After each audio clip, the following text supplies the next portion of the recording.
السلام علیکم جی۔ آج یکم مئی ہے، یوم مزدور ہے۔ اس دن کی کہانی شروع ہوتی ہے امریکہ کے شہر شکاگو سے۔ شکاگو میں 1886 میں مزدوروں نے اپنے حق میں ایک احتجاج ریکارڈ کروایا، اور وہ احتجاج اتنا تاریخی تھا، لیکن اس کے باوجود بھی یہ اتنے لمبے عرصے کے بعد جا کر امریکہ میں اسی بنیاد پر پھر ایک ایکٹ منظور ہوا۔ 1938 میں لیبر فائر ایکٹ بنا، اور اس قانون کے منظور ہونے کی بنیاد 1886 کے احتجاج تھا۔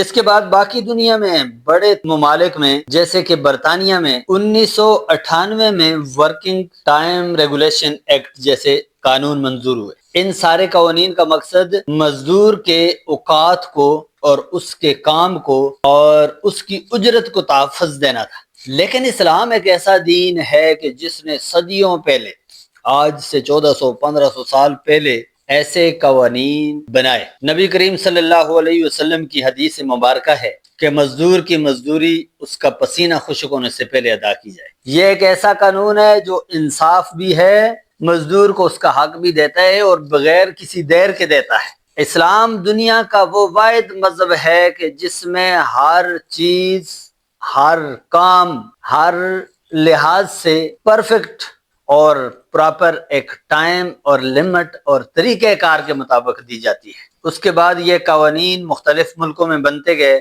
مزدوروں کے حق میں لیبر ڈے کے حوالے سے، اور یکم مئی یوم مزدور منانے کا اعلان بھی کیا گیا۔ آج پوری دنیا یکم مئی کو یوم مزدور مناتی ہے، لیکن ایک فرق یہاں بھی رہ گیا۔ وہ کیا کہ یکم مئی یوم مزدور ہے اور مزدور کام پہ جاتا ہے، اور جو ایلیٹ کلاس ہے وہ اس دن چھٹی مناتے ہیں، کیونکہ موجودہ حالات میں مزدور کا چولہا جلانے کے لیے، اس کا پیٹ بھرنے کے لیے اس کو مزدوری کرنی پڑتی، کیونکہ حکمران دل پہ پتھر رکھ کے جب پیٹرول اور ڈیزل کی قیمت بڑھاتے ہیں تو مزدور پیٹ پہ پتھر باندھ کے بھی پوری نہیں ڈال سکتا، اور وہ مجبوراً اپنے ہی حقوق والے دن، اپنی ہی چھٹی والے دن اپنے لیے مزدوری کرنے کے لیے جاتا ہے۔ اللہ تعالیٰ سے دعا ہے کہ اللہ تعالیٰ اس قوم کو اور پوری دنیا کے لوگوں کو محنت کشوں مزدوروں کے لیے بہترین قوانین اور بہترین پریکٹیکلی لحاظ سے ان کی بہتری کے لیے اقدامات کرنے کی توفیق عطا فرمائے۔